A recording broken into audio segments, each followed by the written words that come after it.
Muy buenas tengan todos y que Dios los bendiga. Ayer hablábamos de el Antiguo Testamento. Se explicaron algunas cosas respecto a la Biblia como un dogmatismo infalible y creo que se ha podido hacer justicia no solo a los personajes del Antiguo Testamento, sino justicia a nuestras creencias. Yo siempre digo que la Biblia se debe estudiarla, discernir. ¿Por qué, hermanos? Porque mira, cuando llega alguien que es ateo, ataca precisamente pero la Biblia cómo va a ser sagrada si se hicieron estas cosas y estas barbaridades. Y la persona cristiana de fe trata de justificar las cosas a un punto que llega al sin razón en el fanatismo, a inventar historias, a tratar de crear un pensamiento filosófico totalmente contrario a lo que se dice. La respuesta para el ateo es, bueno, ahí en la Biblia se encuentran hechos que en su momento fueron tan cuestionables como cuestionables han sido tus creencias en lo que hayas creído en su momento, incluso en la ciencia.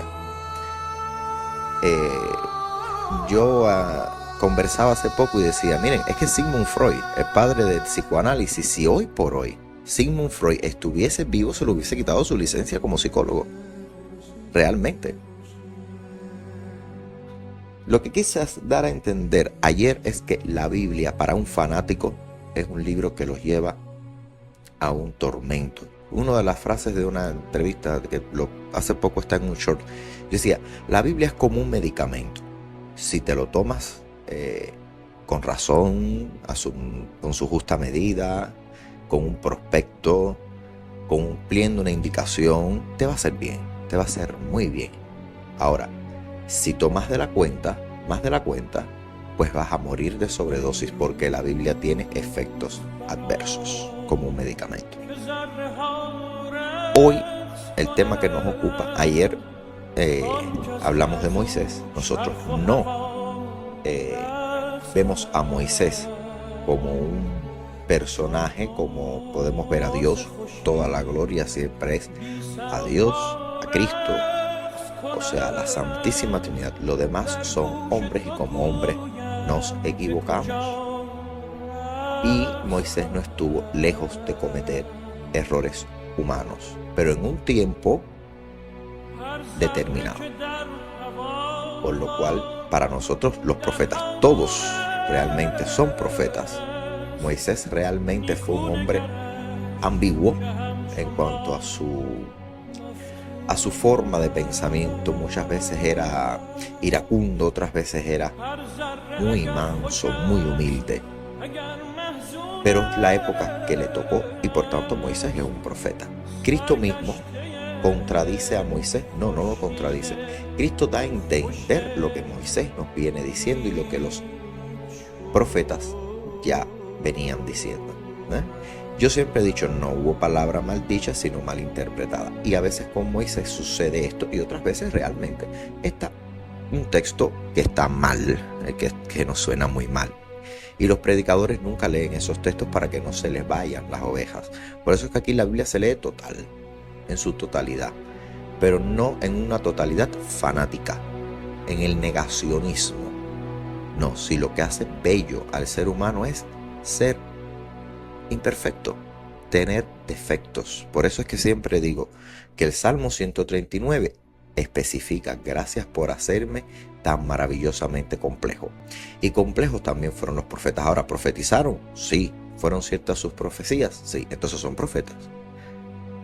Pero esto lo digo, ayer hablé del Antiguo Testamento para no irnos ni al fanatismo, ni tampoco que la persona cuando lea los textos se vuelva ateo o contra la religión, que es lo peor que puede suceder.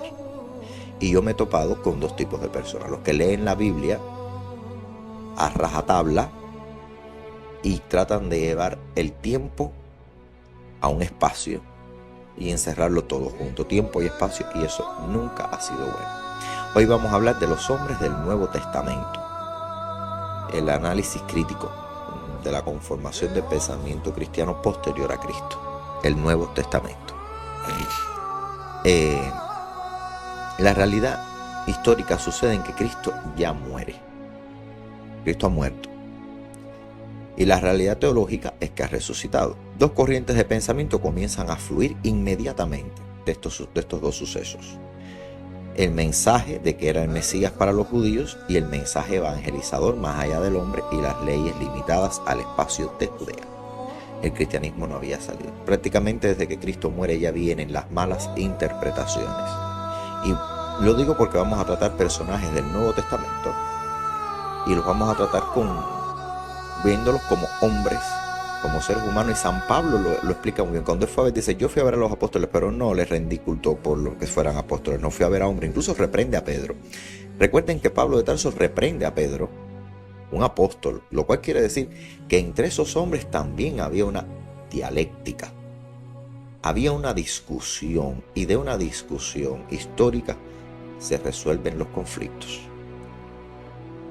Todos sabemos que Cristo vivió y murió como un judío.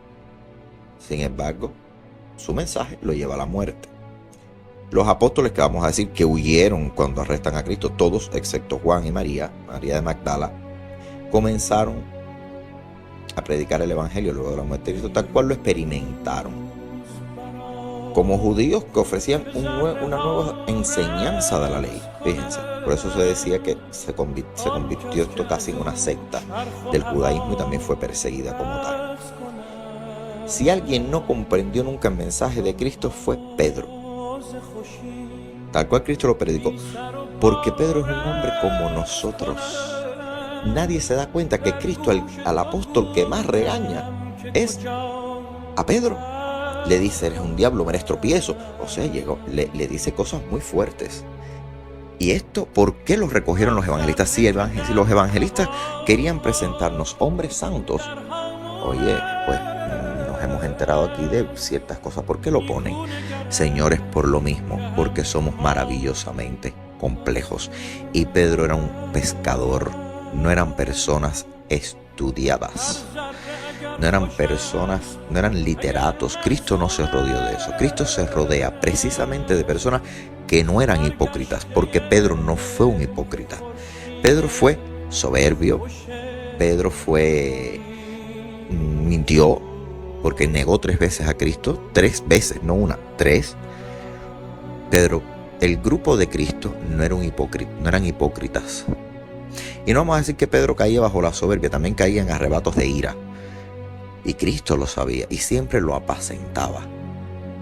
El único que, según los evangelios sinópticos, fue el más hipócrita fue Judas. ¿Y saben por qué hipócrita? Porque si bien todos los apóstoles huyeron, todos querían a Cristo. Todos los apóstoles huyeron, pero todos querían a Cristo. Lo amaban. Y Judas es una de estas personas que se convierte en alguien que no entiende el mensaje ni siquiera bíblico. Se dice que Judas no es que vendió a Cristo por dinero, no. El dinero fue secundario. Judas vende a Cristo, a su maestro, porque se esperaba que Cristo se revelara y se manifestara como el Mesías, pero matando a los romanos y restaurando el templo de Jerusalén por medio de la guerra. El Mesías que se esperaba no era un Mesías que pretendía cambiarte en base a conversaciones, a parábolas, a el amor.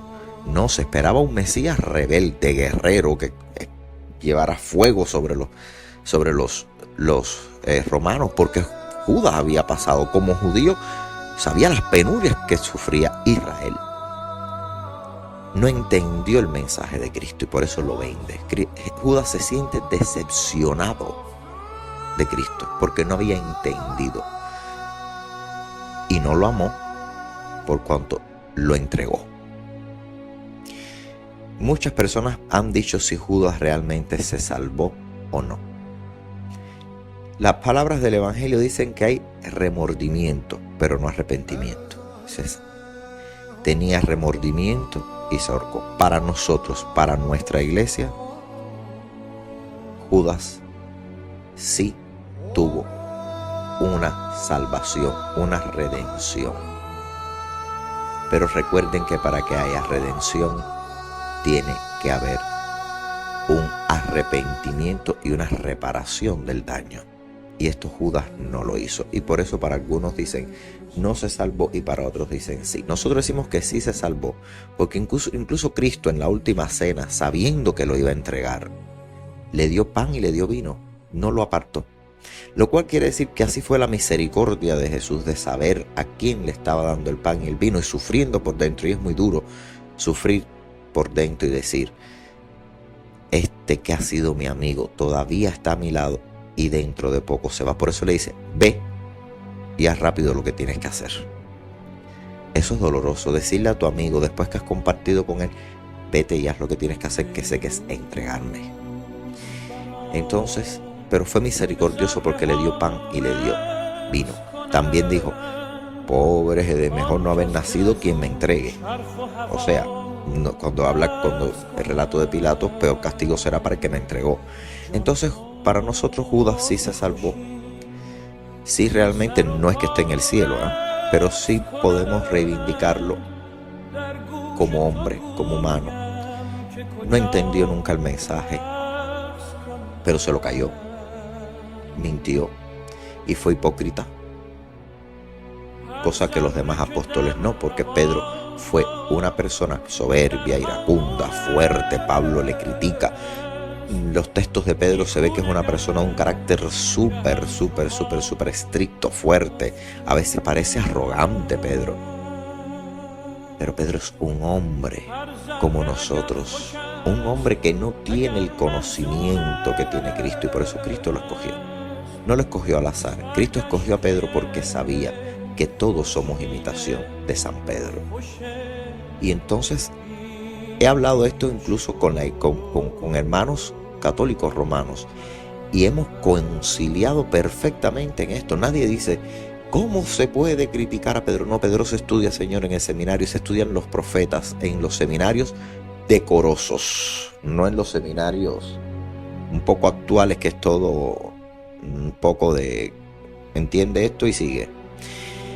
Y no critiques, no hable. Si uno mata al otro, no hable. Tú sigue y cree en lo que tienes que creer y olvídate de lo demás. No, antes se estudiaba y se estudia la figura de Pedro.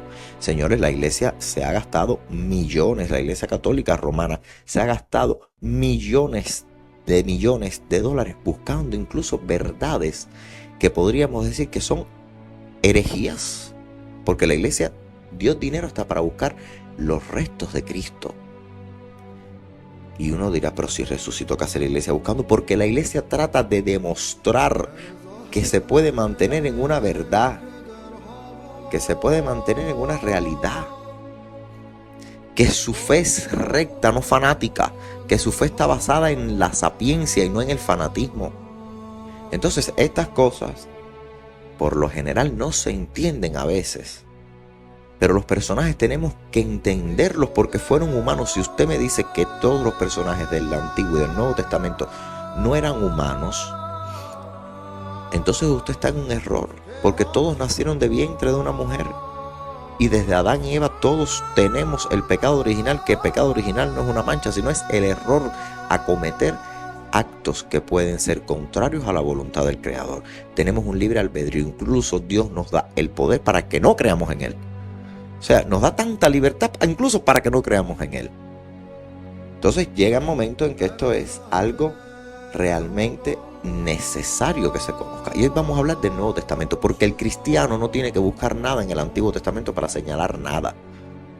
La profecía se cumple en Cristo. Fuera de eso no hay por qué discutir, pero sí hay que estudiar de dónde venimos, por qué hacían esto. ¿Por qué yo tengo que leer el Antiguo Testamento para entender a un hermano judío, para entender a un hermano de todas las religiones? Hay que leerse la Biblia, pero no leérsela como quien se está leyendo un cuento infantil, ni tampoco como una persona que busca incriminar y acusar y llevar al patíbulo a todos los hombres de la Biblia, porque este hizo algo mal. Bueno, ¿y acaso usted no lo ha hecho? Y creamos cosas muy bonitas, pero también creamos cosas en un error. Esto le pasó a estos hombres. Entender a Dios es difícil. Incluso cuando se tiene hambre o cuando se tienen problemas, a veces hasta nos olvidamos de Dios en medio de nuestro problema. Entonces, ¿qué sucede? ¿Qué yo hubiese hecho? ¿Qué yo hubiese hecho ante ver a Cristo? Porque la historia no se conoce. Se viene a conocer después. Cristo en aquel momento no era un hombre de la fama que tiene hoy. No era un hombre, digamos, tan popular. No era un hombre tan célebre, tan conocido. Hoy tomamos todos una Biblia, pero conocemos la historia hasta el final, hasta la resurrección. Estos hombres no lo conocían. No sabían lo que iba a pasar y el miedo crea esto. Hoy no, hoy todos dicen, yo soy Cristo, muero por Cristo y hago por Cristo. Pero ¿qué vas a hacer por Cristo si no lo haces por tu hermano que está al lado sufriendo? Si eres incapaz de visitarlo. Por eso Cristo decía, no me visitaste, pero cuando te vimos enfermo y no te visitamos, desnudo y no te vestimos. Bueno, pues si no lo hicieron con sus hermanos, conmigo no lo hicieron. Ese es el mensaje. Entonces los apóstoles son personas, no dioses. No podemos venderle a las personas dioses porque no lo eran. Eran hijos, descendientes de Adán y Eva y por tanto pecadores. Pecadores en el sentido de que Pedro miente y mentir es un pecado.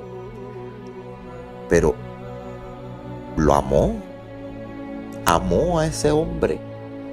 Cristo mismo, cuando le preguntan, maestro bueno, le dicen, ven acá maestro bueno, y dice, ¿por qué me dicen bueno? Si bueno solo hay uno que es Dios. Y Cristo era un santo, era más que bueno. Cristo era un santo, una persona que dejó tanto, pero sobre todo nos enseñó a ser buenas personas. Y les voy a decir por qué. Porque Cristo vino en carne para enseñarnos a ser primeramente buenas personas. Y con la resurrección nos enseñó entonces a ser buenos cristianos, a tener fe.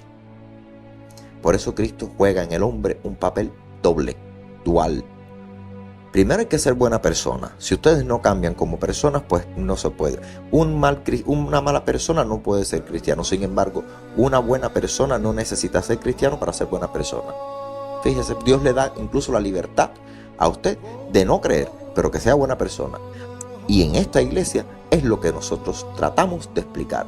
No digamos más, tú eres creyente, mire, yo no creo. Pero sin embargo vemos la vida y decimos, es que es una buena persona. Bueno, pues si es una buena persona, ahí está Dios, Señor, aunque no quiera creer en Él. Siempre y cuando no blasfeme. Ya eso es otra cosa. La persona, ¿tú crees en Dios? No, mira, es que yo no creo. Bueno, esa persona no ha sido tocada, déjenlo. Ya sabrá qué hacer con su vida. Al contrario, si lo pones y lo obligas a venir a una iglesia, lo estás llamando a que busque problemas, porque el que no se compromete, a ese no le pasa nada, pero el que se compromete sí tiene que cumplir. Entonces no obliguemos, no tratemos de hacer proselitismo religioso. Y Cristo lo que hizo fue con nosotros, incluso el ateo. ¿Por qué los ateos no se leen la Biblia? Porque piensan que es un libro, primeramente, de mentiras, porque ellos no creen, los ateos no creen en muchos de los milagros. Y yo he hablado con ateos, amigos, y les he dicho, olvídate de los milagros, quita los milagros, quita todo esto. Lee la figura de Cristo, dime alguna enseñanza que a ti te haya podido marcar. Y se lo han leído y me han dicho, oye, realmente esto es verdad, esto es cierto, esto es cierto, esto es cierto, esto es cierto, esto es cierto. Yo no puedo vender dioses. Yo tengo que vender a Cristo como un humano, un hombre que lloró por nosotros tanto en el huerto de los olivos. Un hombre que se alegraba cuando envió a los apóstoles y los vio de regreso. Decía, yo estaba un poco preocupado porque envié ovejas entre lobos. Por eso se alegró en el espíritu, que es esa alegría que no necesita palabras. Es esa alegría que se siente cuando vemos lo que yo envié. Por eso Cristo le dice al Padre, no perdí ni uno de los que me diste. Cristo sentía una responsabilidad por esos hombres que estaba formando, que es la responsabilidad que hoy no tienen ni muchos ministros, ni muchos sacerdotes, ni muchos obispos, ni muchos patriarcas. Cogemos las ovejas, las metemos en una jaula y ya, ahí les damos alimento, comida, ya. Cristo se preocupó, por eso se preocupó tanto de que no le sucediese nada a los apóstoles cuando los enviaba. Y junto con los apóstoles, los discípulos. Pero nos enseña que veamos un hombre que lloró, un hombre que sonrió, un hombre que bebió, un hombre que comió, y se sabe que comió y que bebió porque dice de Juan el Bautista que no comía ni bebía, hablaron mal, y del Hijo del Hombre que bebe y come también hablan mal. O sea, la envidia siempre surgió. Le decían, ¿por qué no hay una? Y Cristo no tenía que explicarle nada a nadie. Fíjense que Cristo nos pone a concertar en una mesa ideas, a contrastar las ideas humanas. Por eso le dice a los fariseos cuando le dicen, no lavas los platos, no te lavas las manos. Y dice, no es lo que entra por la boca lo que enferma y contamina. Sin embargo, en las leyes de Moisés decía que había que lavarse las manos, los platos, toda la vajilla. Cristo dice, vamos a ser lógicos. ¿Qué importancia tiene? Lo que importa no es lo que entra por la boca, lo importante es lo que sale de ella. Eso sí es malo. Porque yo puedo con las manos sucias, bueno, puedo coger un parásito, bien, pero me puedo enfermar, cierto. Pero yo puedo a veces decirle una ofensa a una persona y lastimarla tanto que hubiese sido mejor que cogiese un parásito a lo que yo le dije. Entonces Cristo todo lo sopesa y Cristo no tenía que dar explicaciones. ¿Por qué usted recoge espigas en Shabbat? Porque me da la gana. Si en un final lo iban a matar, mire, Cristo dijese lo que dijese lo iban a matar. Cristo vino a este mundo a morir y Él lo sabía. Por eso decía, no ha llegado mi hora, no ha llegado mi hora, no ha llegado mi hora. Y Judas pensó y dijo, claro, la hora es que se va a revelar y va a hacer llover fuego. No, es que los apóstoles incluso le ponen todos los errores de los apóstoles. El celote le dice, que caiga fuego, y los otros hermanos, que caiga fuego sobre esa ciudad. Y Cristo los reprende. ¿Por qué el evangelista, si quería hacernos un poema lindo, no quitó todos esos errores de los hombres? Incluso tienen que saber que cuando Cristo muere, los apóstoles regresan a su trabajo, a pescar. Era un sufrimiento de yo creí en Él, yo lo quise y ahora no está. Me siento mal, me siento que volví a mi vida, no salieron ni a predicar. Solo con la resurrección y en Pentecostés con la venida del Espíritu Santo sobre los apóstoles, es que entienden el mensaje y salen todos a evangelizar. Entonces no podemos venderle a las personas. Cristo es Dios, sí, Cristo es Dios. Cristo es Dios porque es de la naturaleza del Padre. Pero lo primero que Cristo hizo es estar en la tierra y caminar sobre ella. Ese fue su milagro. Y amar como nadie amó es un milagro más grande que sanar un ciego. Yo puedo sanar un ciego si con tiempo y paciencia podría. Sin embargo, yo morirme por ese señor de la esquina que yo no conozco, por ese borrachito, por ese drogadicto que se pasa la vida inyectándose en la esquina y duerme en la calle, yo dar mi vida por él. Pero si él a mí ni me saluda, vive su vida drogándose. Pero Cristo sí lo hizo. Sin importarle nada, tomó su cruz. ¿Y creen ustedes que la cruz no le dolió? ¿En qué momento dice tomó la cruz y los clavos le traspasaron la carne? Y no sentía nada. Era un superhéroe. Y dicen incluso hasta que pide agua. Dice, Padre, ¿por qué me has abandonado? Dicen que realmente la frase nunca la dijo, claro. Porque si dice, Padre, ¿por qué me has abandonado? Diríamos, entonces no conocía al Padre. No. Cristo nos enseña a un hombre que está muriendo y que la muerte le está provocando un dolor físico. Y sabe que ya de ahí no se va a bajar. ¿Y por qué me has abandonado? Podría entenderse como ¿por qué no acabas de llevarme al reino? ¿Por qué tengo que seguir soportando este dolor? Entonces vemos un hombre que pide agua y le dan hiel. Vemos un hombre. Cristo es un hombre. Y si a Cristo le decían maestro bueno, y él decía, bueno, solo hay uno Dios, ¿por qué no podemos sopesar lo que sucede con los apóstoles? ¿Por qué vamos a dar un libro mágico? Conozco personas ateas que han leído la Biblia y me dicen, yo no me creo ni el cuento ni este. Pero sin embargo, el Señor era un fuera de tiempo. En América decimos un fuera de liga. O sea, una persona sobrenatural en el pensamiento. Y hay personas ateas que han llorado leyendo la Biblia. Y después yo se las explico.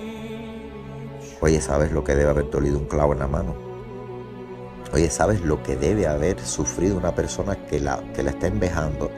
Yo no le digo a las personas, él tomó su cruz, iba por las calles y soltaba sangre y no le dolía, y le hicieron y no le dolía. No, yo le muestro a la persona que Cristo siempre va a entender tu dolor porque lo sufrió. Si yo no hago ese paralelismo, si yo no llevo a las personas a ese estado, yo no estoy haciendo nada. Si yo le enseño a las personas, ¿te duele un dedo? Pues bueno, no importa. Eso no pasa nada. Señores, no vendamos más en los púlpitos fanáticamente ídolos. No caigamos en la idolatría. Todos los apóstoles tuvieron errores. Incluso muchos osan y dicen, Cristo también los tuvo. Y yo digo, ¿qué cambia? ¿Es que acaso yo no los tengo? Siempre queremos buscar la perfección y siempre queremos tapar lo que está mal por una cuestión de fanatismo. Y cuando usted va por el camino del fanatismo, termina o un total orate, o un total idiota, o un total inculto, o lo peor, un intolerante. Pero cuando usted lee la Biblia y usted tiene a Cristo en su corazón, así le digan, mira, encontraron los huesos. Sí, que bien que los encontraron. ¿Dónde están para darle un beso? Porque para nosotros eso no es importante, que se encuentre un hueso, que se encuentre un diente, que existe el famoso milagro eucarístico, que tanto se habla. Yo digo, no, eso no es algo que se debe utilizar como un juego para atraer personas a una iglesia. Porque con el milagro eucarístico pasa algo, señores. Hubo un milagro eucarístico aquí en mi iglesia, en una de mis parroquias. ¿Hubo un milagro eucarístico? No, no ha habido, pero le estoy poniendo el ejemplo. Todo el mundo va a ir allí, nada más que para ver cómo una hostia se convierte en sangre. Van a salir y van a decir, ¿viste magia? No, señor, y se está buscando elementos milagrosos. Por eso los ortodoxos orientales no tienen advocaciones de la Virgen, ni tanto creen en los milagros. No, el milagro de Cristo es el milagro más universal y que nadie hace. Y eso se llama amar a todo el mundo. Y cuando usted pueda amar a todo el mundo sinceramente y le digan, mire, vas a ir preso y te voy a matar por aquel que está en la esquina, y usted diga, aquí me tiene, deme el tiro, aunque yo no lo conozca, no importa, aquí estoy, deme el tiro, máteme, apuñáleme, haga lo que quiera, pero a él no lo toque. El día que usted haga eso, usted hizo un milagro real de Cristo. No podemos atraer a las personas con que se convirtió esto en esto y aquello en lo otro. Señores, la Biblia, yo dije hace poco, no es Harry Potter. No es Harry Potter. No es un libro de fantasía para niños. Es un libro de realidades humanas que nos conducen a la santidad. ¿Y qué es la santidad?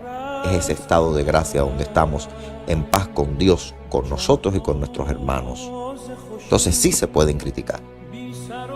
Se puede criticar a todos los apóstoles, a todos los contemporáneos de Jesús. Se puede criticar desde el Antiguo hasta el Nuevo, hasta el Apocalipsis, hasta quien usted quiera. Criticar no quiere decir odiar.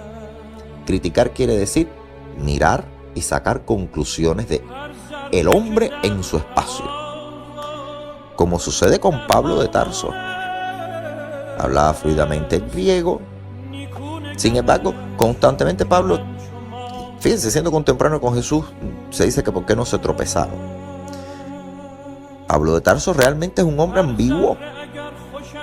Es un hombre que realmente critica una cosa, después no la critica, primero acepta, después no acepta. Incluso podríamos decir que el martirio de San Esteban se lo deben a Pablo. Y hoy los dos son santos de la iglesia. Mire usted qué cosa. Yo digo, si ponen a San Esteban en una capilla y al lado ponen a San Pablo, yo digo, sería como un poco dar un golpe bajo a algo, porque es que él está cuando apedrean a San Esteban. Él dice que solo sostuvo la ropa. Puede que no haya sido así. El que sostenía la ropa también tenía que tirar piedra para que dijeran, tú no estás limpio, hágalo.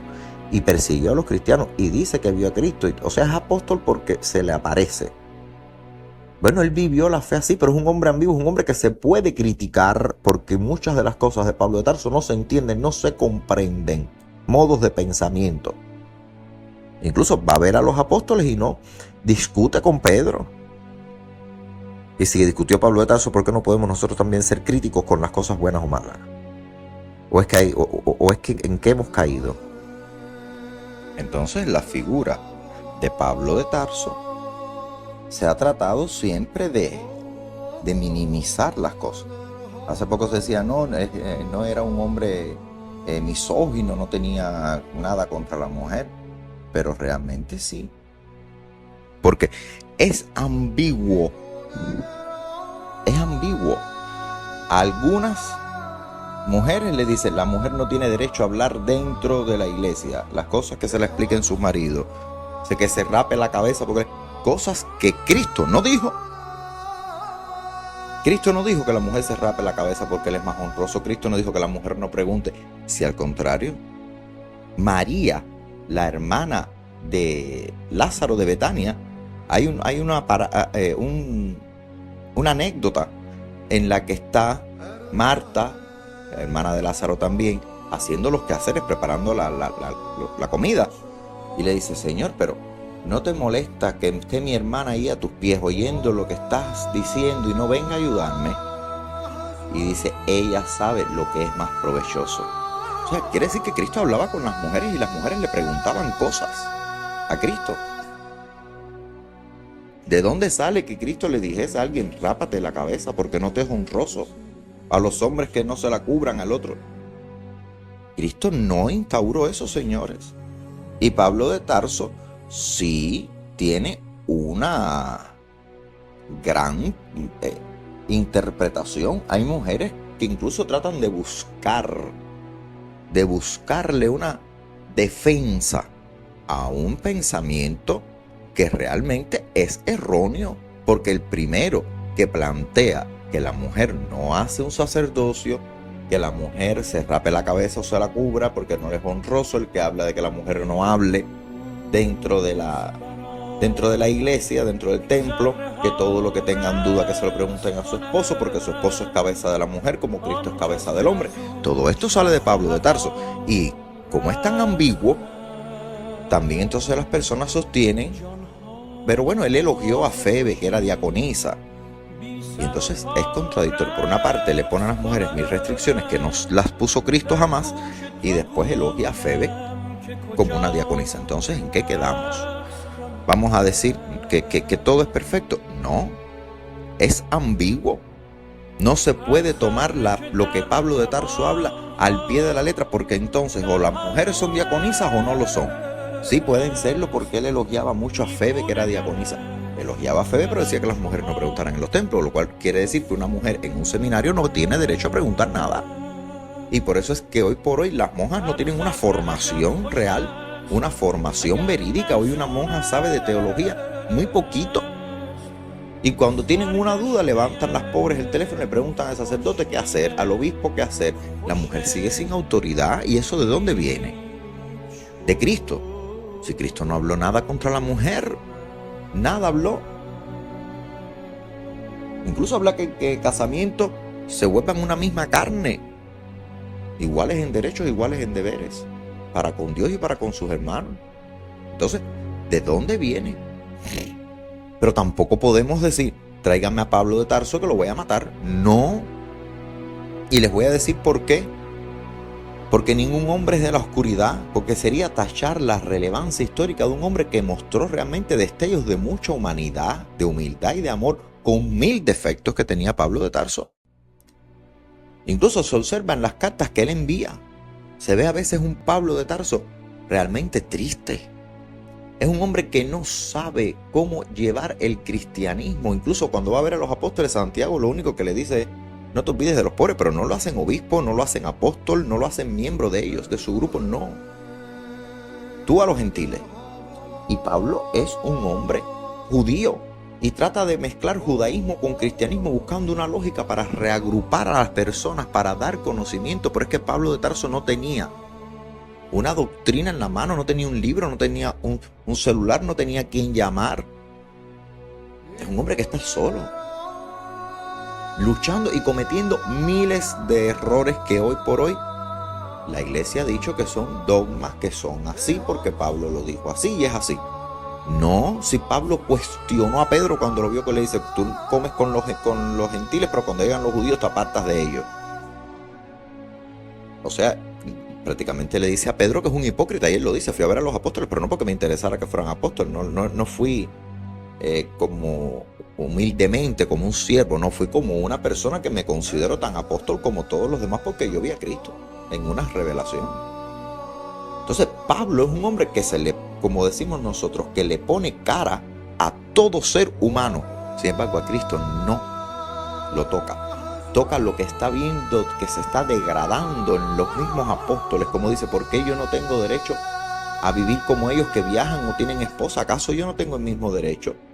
Y muchos dicen, no lo tienes porque no conociste a Cristo.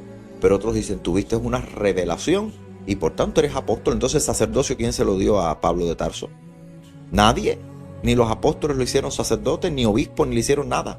Incluso a la muerte de muchos obispos, no le dicen, toma tú el control de esto. No lo consagran obispo. Pablo es el único que no tiene una sola consagración. No tiene una sola ordenación, porque a los apóstoles los mandó Cristo. Pero Pablo se sintió tan imbuido de Cristo que dijo, yo voy a ser apóstol. Yo tengo igual derecho que los apóstoles porque también lo vi. Y sin embargo, no tenía el conocimiento. Con las genealogías de Jesús pasó otro tanto. Cuando el conflicto de las genealogías, el Mesías tiene que venir de la casa de David, tú lees las genealogías de Jesús y ninguna. Te encuentras aunque sea un nombre que está en una y que no está en otra. Y sucede, y veremos por qué. Porque para los judíos era necesario que Jesús viniera de la casta de David. Pero a nosotros los cristianos eso no nos quita el mérito del hombre que fue Jesús, como si hubiesen nacido señores en Francia. No importa. Y ese fue motivo por el que Pablo veía que se discutían los judíos y por tanto le quitaban credibilidad a Cristo. Decían, bueno, si tiene tanta genealogía, por fin, ¿cuál es? Y empezaron los problemas. Entonces, pero Pablo de Tarso se va equivocando, va viendo cosas que no le gustan, pero nadie habla de la esclavitud. Ningún apóstol, fíjese, solo Cristo, que habla de los esclavos, de los siervos. Pero también dice, todos son libres en Cristo. Pero Pablo de Tarso lo primero que tiene que predicar es que si todos son libres en Cristo, ¿qué hace un cristiano con esclavos en su casa? Y hay varias epístolas, varios textos en los que Pablo habla de una familia cristiana que tiene un esclavo. No sé, lo primero que tenías que decir es, oye, todos son libres. Un hombre no puede tener posesión sobre otro hombre y adueñarse de él, porque se dice la palabra esclavo. En otros se dice, sirvientes en dependencia al lugar que él llegue. Perdón. Y estos son errores garrafales que va cometiendo Pablo sin quererlo, sin proponérselo. Yo no digo que hay una mala fe, yo digo que hay una mala formación cuando tratas de mezclar judaísmo con Cristo, de coger el Antiguo Testamento y ponerlo en Cristo. Y ahí todo explota, porque Cristo da un nuevo tipo de fe, un nuevo tipo de dogma, sin romper las antiguas leyes, la reforma. O sea, no podemos nosotros unir a Cristo del Nuevo Testamento con el Antiguo Testamento y enfrascarlos en un tiempo y un espacio concreto. Pero cuando me preguntan de Pablo, digo, estos son los errores de Pablo, que todavía nosotros estamos cargando. Ah, ¿Pablo era un hombre malo? No. ¿Pablo era un hombre que erraba como todo ser humano? Sí.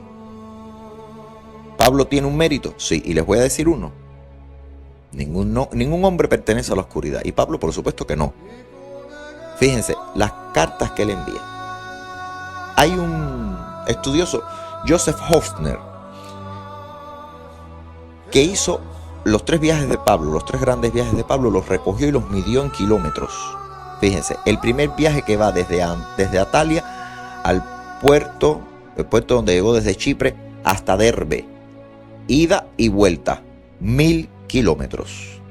Segundo viaje, desde Tarso hasta Troade, todo esto es a pie, 1400 kilómetros. Si se tiene en cuenta, según Holzner, que el desplazamiento por Galacia hasta su capital Ancira, hay que añadir 526 kilómetros más. Por lo tanto, solamente dentro del Asia Menor recorrió por lo menos 1926 kilómetros.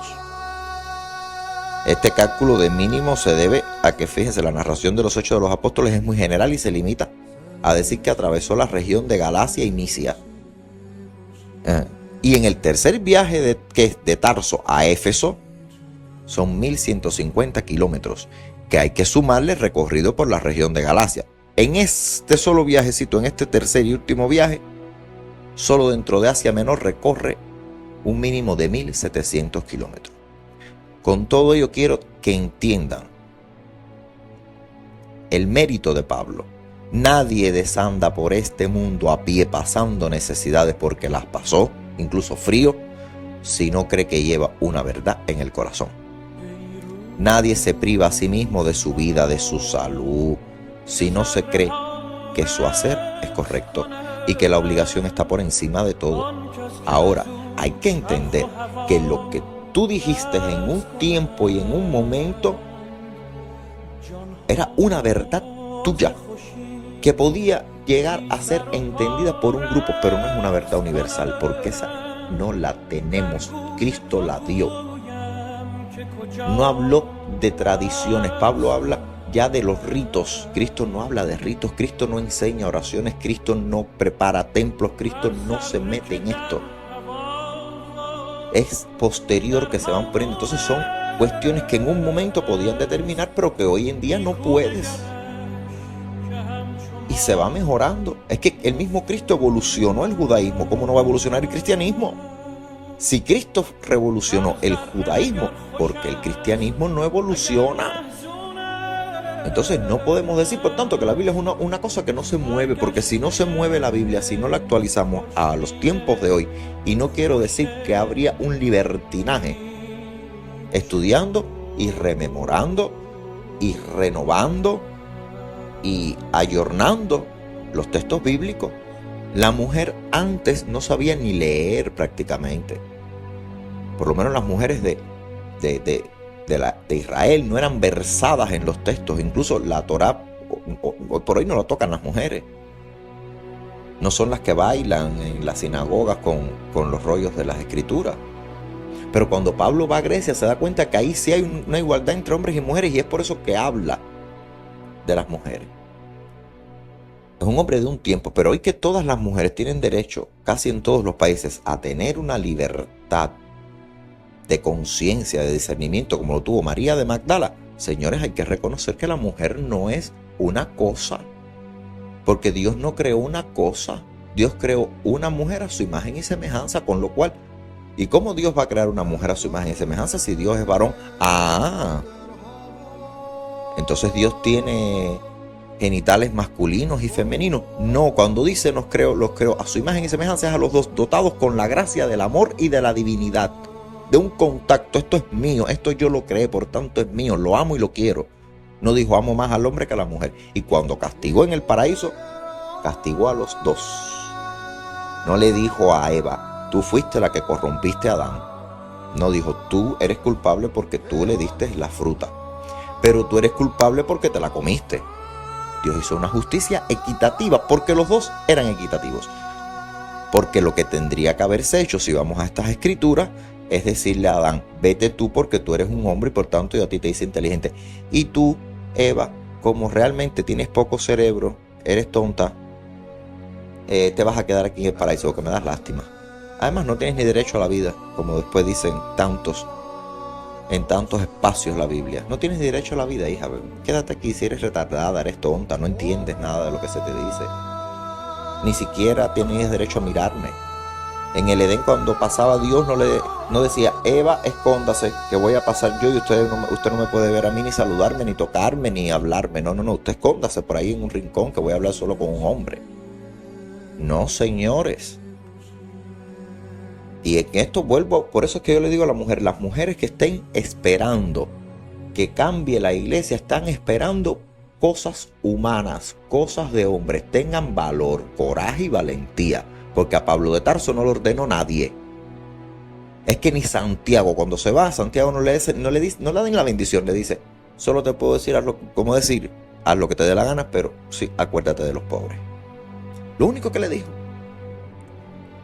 Entonces, con Pablo de Tarso y tantos otros son la raíz del cristianismo. pero se violaron los 4 principios teológicos. Estos 4 principios teológicos los ha recordado y ha hablado mucho el Papa Francisco, el pontífice de la Iglesia Romana. Lo ha hablado mucho. Y los principios y nadie los entiende. ¿Qué sucedió en el Nuevo Testamento después de la muerte de Cristo?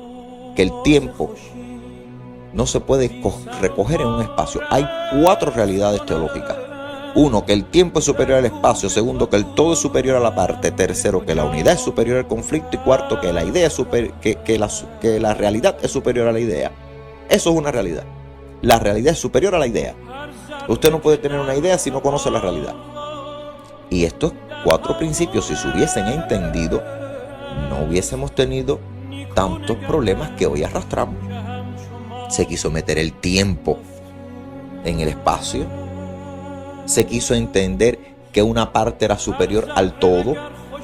Se quiso entender que la unidad no es superior al conflicto, sino que el conflicto lo que crea puede ser unidad, y es todo lo contrario. La unidad es superior al conflicto y la realidad es superior a la idea. Entonces, cuando se habla de esto es antinatural, yo digo, es que lo antinatural es lo que las personas están pensando sobre la mujer y el sacerdocio, y sobre los homosexuales y sobre todo.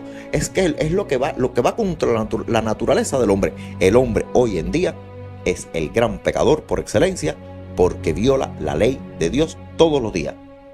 Cuando dice, me hiciste tan maravillosamente complejo, me entretejiste en el vientre de mi madre, creaste mis órganos y mi vida estaba en tu libro incluso antes de que naciera. O sea, cuando usted dice, este es esto y este es esto y este es aquello, usted tiene que decir, porque Dios se equivocó. Entonces, es la única solución que yo entiendo. Que Dios se equivoca y escribe en el libro y después tacha y borra. Entonces, no podemos seguir en ese conflicto de andar con una Biblia en la mano, bajo el brazo y sacar lo que nos da la gana. No, usted levanta la Biblia y en el capítulo que caiga le digo que usted ya lo violó. De una forma u otra, en el capítulo que caiga, usted lo violó. Entonces, un día yo hablaba con un judío. Yo cada vez que veo un judío, en Cuba hay pocos, en otros países hay más, cada vez que veo un judío me encanta hablar con ellos, porque incluso tienen más conocimiento, más talante y mejores expresiones que incluso lo de cualquier pastor cristiano o reverendo o sacerdote o obispo o quien sea de las iglesias cristianas. Tienen un conocimiento, ellos leen la Torá y después tienen el Talmud, que es como lo que se lo explica. La Torá y el Talmud. Está la Torá y está el Talmud que explica. Ellos estudian mucho, siempre están estudiando, no desde un fanatismo religioso, sino descubriendo qué quería decir Dios en esto, qué quería decir Dios en aquello. Y me decía, ¿qué ley tú sigues? Y yo decía, bueno, lo que está contenido en el Antiguo Testamento y en el Nuevo Testamento. Me dijo, no. ¿Usted qué ley sigue como tal? Cuando va a impartir, bueno, se imparte siempre del Antiguo y del Nuevo, ¿no? Me dice, mira, si impartes del Antiguo Testamento, usted es un judío. Usted tiene que enseñar y usted tiene que llevar y usted tiene que aprender la de Cristo, lo que Cristo les dijo a ustedes, para entonces llamarse cristianos. Y yo me quedé pensando y dije, es muy cierto. Y me explicaba algo. Para nosotros Cristo no tiene ninguna validez. Lo que enseñó no la tiene. Ellos no creen en Cristo, que Cristo es el Mesías. Entonces yo no llevo la ley que Cristo dio. Yo llevo la del Antiguo Testamento porque yo soy judío. Entonces, si tú me dices que yo soy judío y que tú eres cristiano, tú tienes que practicar lo que Cristo dejó para los cristianos. Sus enseñanzas no tienen que ir al Antiguo Testamento a tomar de aquí y de allá, porque entonces nunca van a poder saber quién era ni el que los dirigía. Y es cierto. Si tú tomas del Antiguo Testamento un pasaje y vas y lo comparas con Cristo, dices, pero aquí dice esto y Cristo violó entonces aquello. Entonces, Señor, el que quiera ser cristiano sigue a Cristo, no tiene que seguir una ley judía. Nosotros no tenemos conexión, solamente la única que tenemos es los profetas que dijeron que Cristo sería el Mesías, y después nada más que las palabras de Cristo, lo que Cristo dijo, no lo que la gente interpretó de Cristo, lo que Cristo dijo, porque Cristo habló en parábolas y habló también muy llanamente.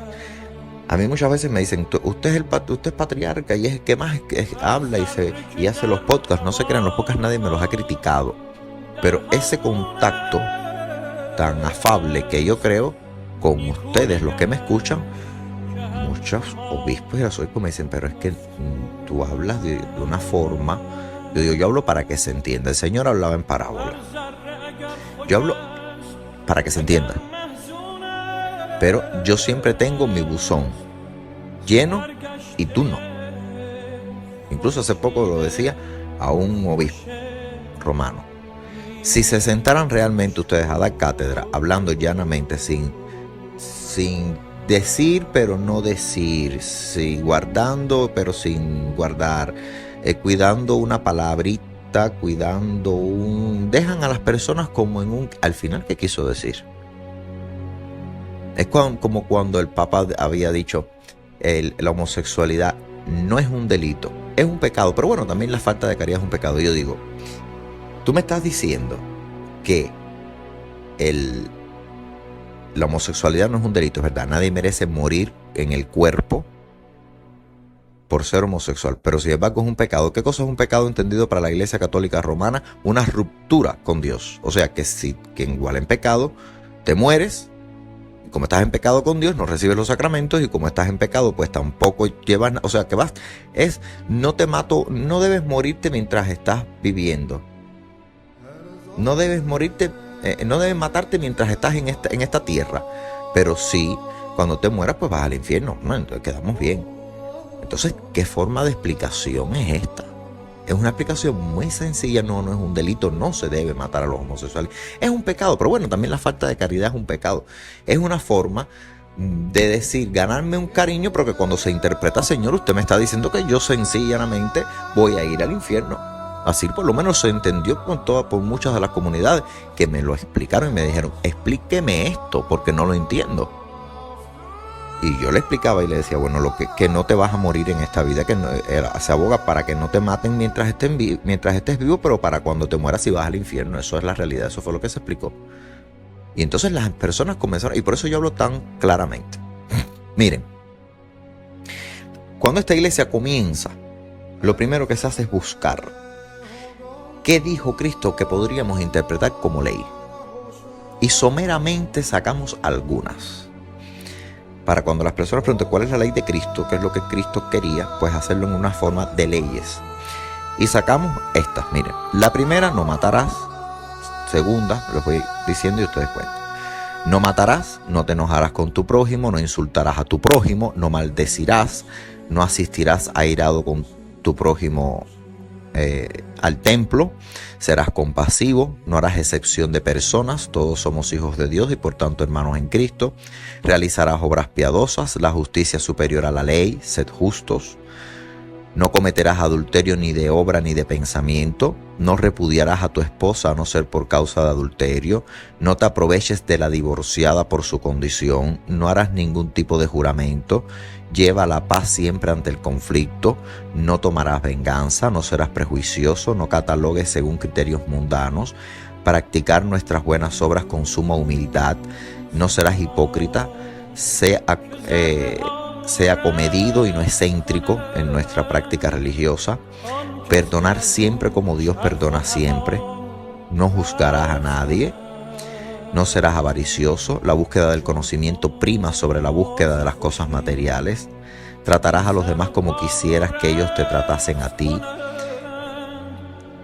contrasta todo con discernimiento propio, provenga de quien provenga una doctrina, llévala a juicio con criterio propio, sé prudente, serás prudente en tus acciones, buscarás la salvación conforme a tu propia fe y no bajo elementos humanos, serás misericordioso y no sacrificado, la misericordia es superior al sacrificio, una obra de misericordia vale más en el reino que 1000 sacrificios muertos, ser persistentes en la fe, no llamarás maestro a ningún líder o hermano en cuestiones de fe porque solo hay un maestro, que es Cristo, no llamarás padre a ningún líder religioso y nadie más que aquel que te ha engendrado, pero incluso al que te ha engendrado tiene por padre a Dios. Por tanto, como bien dijo Cristo, a nadie le digan padre.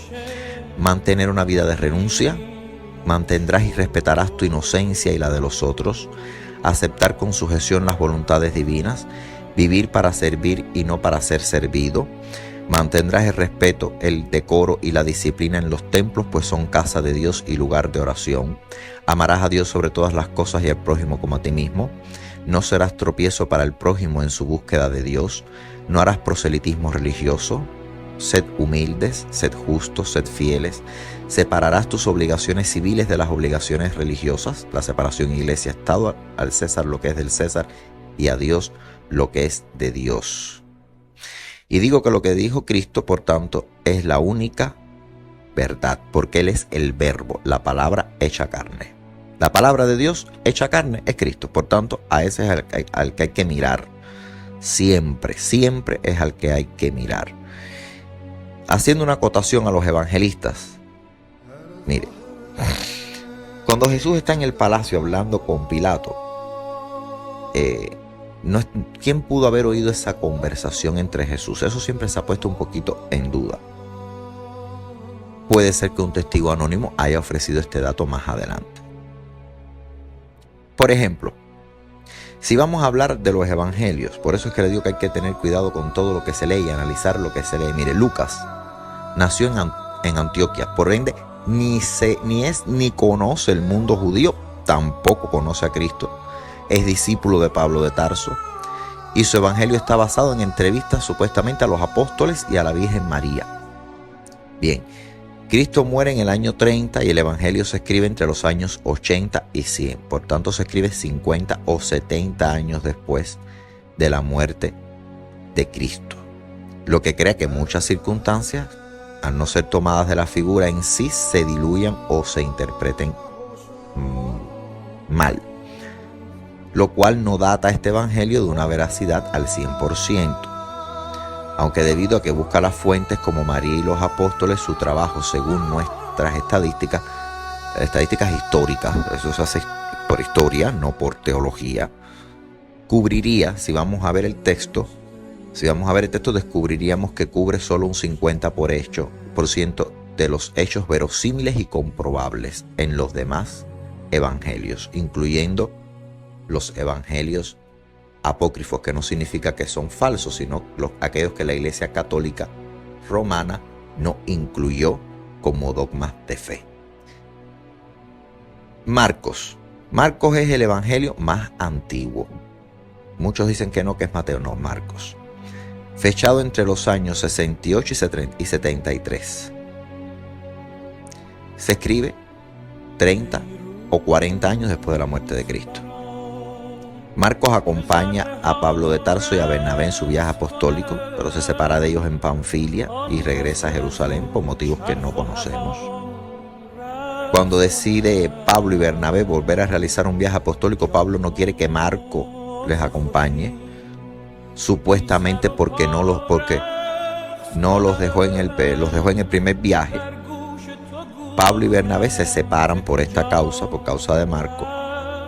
Y lo otro, Marcos tampoco es testigo directo de Jesús y su evangelio lo basa en lo que le cuenta Pedro apóstol. O sea, dos evangelistas, Lucas y Marcos, no conocen a Jesús. Por tanto, Marcos toma como fuente a Pedro y Lucas toma como fuente a algunos apóstoles y a la Virgen María. Ahora, Marcos se relaciona con otro personaje llamado Juan, siendo ambos el mismo. Y su evangelio es, digámoslo así, el primer evangelio recogido en el testimonio únicamente de Pedro. De ahí que el evangelio de Marcos, por supuesto, haga guiños y muchos cumplidos a Pedro como figura central de todo cuanto ocurre en torno a Cristo. Este evangelio tiene la ventaja de ser escrito más reciente a la muerte de Cristo y haber sido transmitido por el apóstol Pedro, con lo cual alcanzaría, igual que Lucas, un 60 o un 70% de fiabilidad.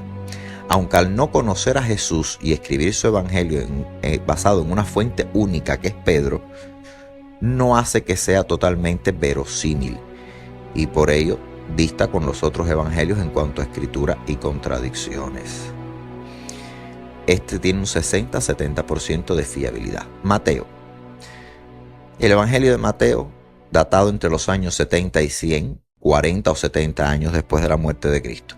Aunque para muchos estudiosos es el primer evangelio, el de Marcos, muchos dicen que es el de Mateo. Ya les expliqué que realmente es Marcos, pero van a encontrarse opiniones divididas, Marcos o Mateo.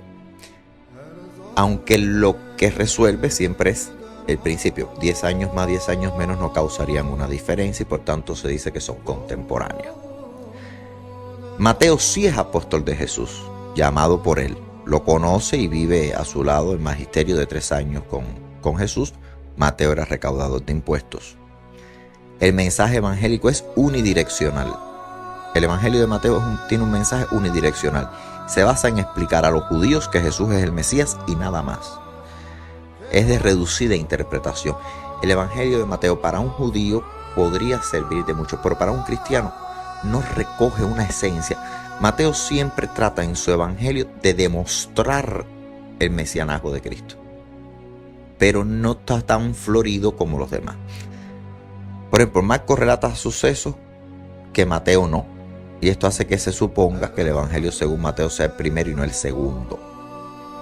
Es lo que se ha tratado de decir, aunque realmente Marcos no quiere decir que no sea el primero. Marcos es el primero, pero Mateo no recoge cosas que sean ajenas al mundo judío para explicarle a los judíos quién era Cristo.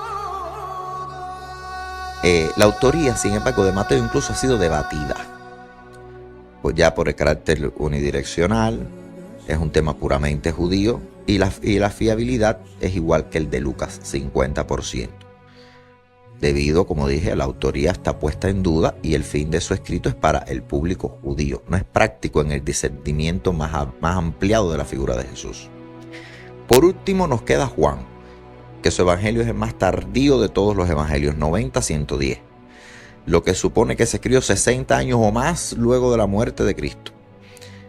Juan es el apóstol de Cristo, es el apóstol más amado. Fíjense, Lucas y Marcos no son apóstoles, Mateo y Juan sí. Y el único que vive, digámoslo, la pasión hasta el descendimiento de la cruz. Todos los apuntes hacen que este sea aquel discípulo al que Jesús amaba. Y su evangelio es el más poético y místico de los canónicos, tanto que roza con el gnosticismo. Su evangelio ya incluye una visión mucho más espiritual que los antecesores literarios, donde es muy fácil distinguir entre públicos. La autoría que se le atribuye a Juan es una autoría atribuida pero no escrita, lo cual quiere decir que no aparece en el texto el nombre Juan como sucede con los anteriores. Esto se pone igual en duda y el evangelio de Juan, que es el más bello, alcanza solo un 40 o un 50% de fiabilidad. No hemos mencionado los apócrifos ni hemos mencionado nada más. Solo quiero decir que incluso en el Nuevo Testamento, si vamos a Hechos de los Apóstoles, a las cartas, incluso a los mismos evangelios, sabemos que de Jesús no sabemos solo un poquito, pero Juan sí lo dice. ¿Y por qué de Jesús no? ¿Cómo vas a decir, como yo voy a decir, que de Jesús no sabemos tanto si están los evangelios? Pero Juan bien lo dice. Todo lo que vivimos con este hombre no alcanzarían libros que pudieran recogerlo todo. Se recogió y se transmitió lo más importante. Señores, si pasamos 3 años con una persona y al cabo de 3 años queremos recordar lo que dijo, lo que hizo, podemos tener fallas y mucho más cuando lo transmitimos a otros. O sea, que de Jesús todavía queda mucho por saberse, y por eso es que los investigadores y los estudiosos aún siguen buscando textos, como aparecieron los apócrifos. Mira, aquí aparece esto, para tratar de concentrar el mayor conocimiento de Jesús. Pero ese conocimiento evangélico que tenemos, lo que Jesús habló, eso es lo que constituye en la Biblia un dogma. Digamos un dogma que es la forma de vivir de cristiano. Con lo poquito que se tiene de lo que Cristo habló, usted puede tirar para adelante todo lo que quiera y ser un buen y versado católico y cristiano. Puede serlo, aún con lo poquito, porque fíjense que someramente se sacaron un total de enseñanzas que están entre 20 y tantas, me parece. Consulto el dato que sacó esta iglesia, sus estadísticas, sus números, que vamos a decir son muy modestos, podrían sacarse más. Y todos se sacaron de Cristo dijo y decíamos, esto parece una ley. Y se ponía. Pero son 44. Ahora veo el número, son 44. pueden existir más, e incluso puede estar el hermano que diga no son menos, porque una incluye las mismas cosas. Pero se fue texto por texto analizando, y con 44 enseñanzas usted se convierte en una buena persona. No hay por qué estar luchando. Los padres de la iglesia tomaron algo que era fácil y lo hicieron complejo. El hombre no puede conformarse con algo, siempre tiene que complejizarlo para darle belleza. Y eso fue lo que se hizo. Entonces, hermanos, con esto yo lo que les quiero decir es que cuando ustedes lean la Biblia tengan cuidado. Pero si quieren saber realmente cómo funciona el cristianismo y el catolicismo, busquen lo que Cristo habló, no lo que más nadie sugirió. Los apuntes son apuntes de hombres, que como usted y como yo nos podemos equivocar. Entonces, cuando se quiera saber lo que Cristo dijo, busque lo que Cristo habló y no lo que se entendió o lo que se trató de explicar. Porque yo tratando de explicarles algo no quiere decir que tenga una verdad. Me puedo equivocar, incluso en este podcast, de punta a punta. Pero les estoy dando una verdad, algo que quiero compartir. No tengo una mala intención, pero pueden decir, esto no, esto sí, porque yo soy un hombre.